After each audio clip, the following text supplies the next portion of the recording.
नमस्ते प्रणाम। मैं खेसारी लाल यादव। जितने भी हमें सुनने वाले, हमें प्यार करने वाले लोग हैं, सबको पैर छू के प्रणाम। और मैं आ रहा हूं सार्वजनिक छठ पूजा समिति के सौजन्य से रजौली सिरदला जमुयाय के मैदान में, नवादा जिला।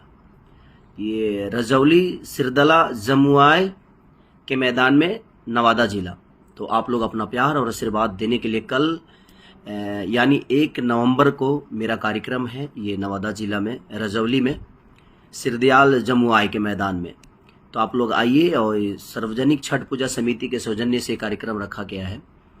और हम ही नहीं, कल एक मेरा गाना भी रिलीज हो रहा है, उसी के सौजन्य से आप हमारी नम्रता मल्ला, जो अभी आप लोगों ने देखा था गाना, बहुत सारे गाने में उन्होंने किया है, मेरे 2 घुट से लेकर बहुत सारा गाना मेरे उनके साथ हुआ है। और कल वो भी आ रही हैं आप सबके उस मंच पे, और बहुत सारे डांसर ग्रुप के साथ आप लोग का प्यार पाने के लिए हम भी आ रहे हैं। तो कल आइए और अपना प्यार और आशीर्वाद दीजिए। Love you.